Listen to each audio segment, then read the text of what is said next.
Hey, Pretty Girl Club. Today I'm going to talk about the you sound white talking point. Have you ever had someone tell you that you sound white? Have you ever had someone make fun of you for quote unquote acting white or for having friends that are white? I think it's so hilarious how we have been made fun of as mixed race women or maybe as lighter skinned women for quote unquote acting white, sounding white, or trying to be white. Meanwhile, the main people who say that will literally be jealous of our proximity to whiteness, whether it's via our phenotype, whether it's via our racial mixtures, or whether it's because of our cultural backgrounds. So, like with me, for example, I was raised in a quote unquote white neighborhood.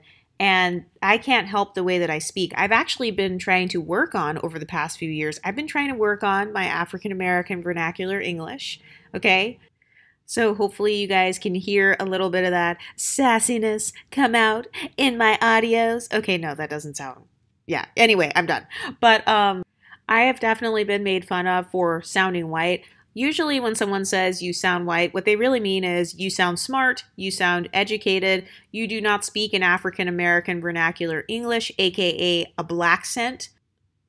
So with me personally, I've had people try to make fun of the way that I speak, but at the same time, I've also had people who were literally jealous of the way that I speak and jealous that I was able to go into quote unquote white spaces and be able to articulate myself with confidence and, just be normal, I guess. Because you know how some people they code switch? So they have one voice that they speak in at work and another voice that they speak in at home. I personally, I had never done that because I didn't know what that was. I wasn't raised in an environment where there was a such thing as code switching. So I always sounded like how I do now. There was no such thing as me like learning all of the different slang phrases and then using those slang phrases around friends and stuff because I wasn't really exposed to the African American community that much when I was younger. But the same people that make fun of you when you're younger for sounding white are the exact same people who make fun of you for being stuck up or thinking you're better when you're older. Have you ever noticed how there's a direct correlation between you being stuck up and thinking you're better and sounding white? I've noticed that countless times where if a woman sounds like she's educated or if she quote unquote sounds white, people will automatically start saying, oh, well, she's uppity. Oh, well, she thinks she's better. Oh, she thinks she's superior to others. Oh, she doesn't want to be black. She's not really down with black people. And especially if you sound white and you look somewhat ambiguous, I am convinced that one of the only reasons that Beyonce is accepted by a lot of black women is because, well, number one, she's pro-black, so she promotes black people or whatever. But I feel like, let's say Beyonce didn't speak the way that she does. Let's say she didn't sing the way that she did. Let's say Beyonce talked like how Taylor Swift talks. And let's say Beyonce's music was just like how Taylor Swift's music is. Do you think that she would be received in the black community in the same way? Absolutely not. So I've noticed that a lot of times the stereotypes that black people get angry about are the same stereotypes that they are wanting us to fulfill. They want us to speak in African American vernacular English. And if you speak that way, that's fine. But if you happen to not be raised around that, then, it shouldn't be something that invalidates your experiences or something that is automatically making you stuck up. And to be honest, if I had to choose a quote unquote negative trait to have, honestly, I'd rather be stuck up than be trashy.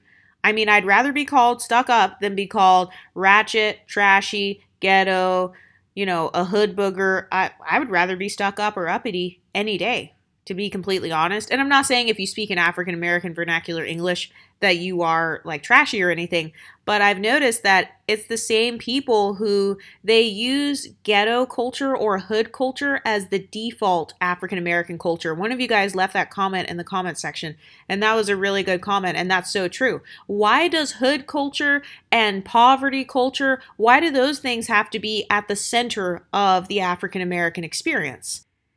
And then you have the audacity to turn around and get mad at me for being a mixed race person who happens to not have that experience. And then you say that my experiences are only because I'm mixed race or only because I'm benefiting from colorism, texturism, featureism, pretty privilege, etc.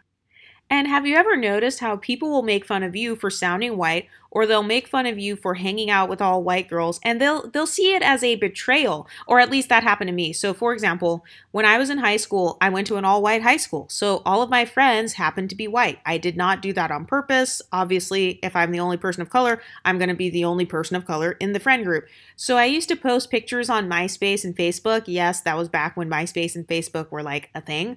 So I used to post pictures on there, and people used to make fun of me, like the black girls at the church that I went to. They would make fun of me and be like, oh, she hangs out with all white girls. Oh, she's white. Oh, she wants to be white. She's trying to be white. And it's funny how the same people that make fun of you for trying to be white, as soon as those women get a little bit of money, or as soon as they lose the weight, or as soon as they get their degrees, the first thing they do is they run and chase after dating a white man. They run and chase after dating a half-white man. Like Barack Obama. They run and chase after white colleges and institutions of higher education. They run and chase after living in the white neighborhoods in the suburbs because they are the ones who automatically assume that those things are better.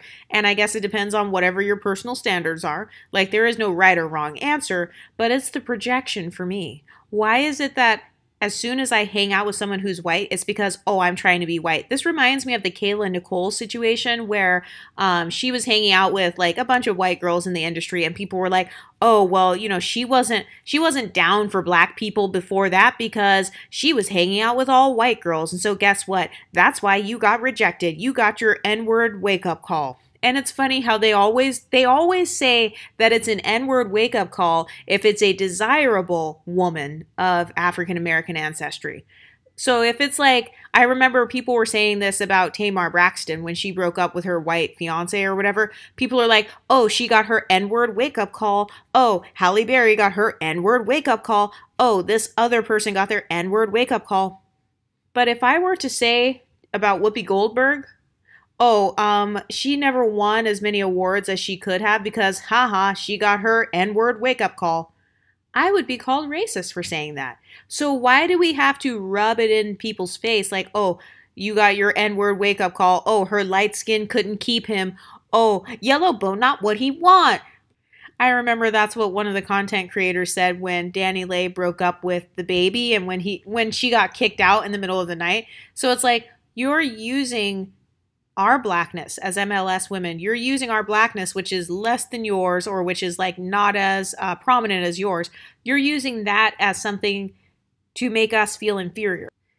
It also makes me think of Tila Dunn, who was a content creator that I used to watch when I was a kid. She did like Disney Channel and stuff like that, and she is obviously MGM. And she actually talked about being multi-generationally mixed before being multi-generationally mixed was a thing. And I remember she was talking about how she has black ancestry and a lot of German ancestry in her family.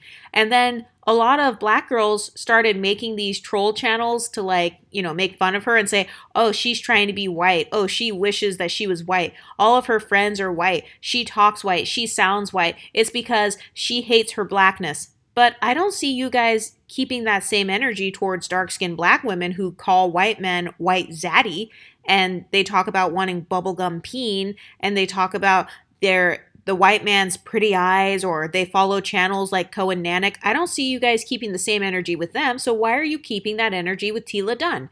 I can tell you why. It's because deep down inside, you feel like Tila Dunn is superior to you in terms of her status, in terms of her phenotype, and in terms of her social circle. And so because of that, and because of the fluid identity that Tila Dunn has, now you want to use her blackness as a humbling tactic and basically say, you're not white enough. That's basically what people are trying to say when they say you sound white. It's, you're not white enough to sound like that.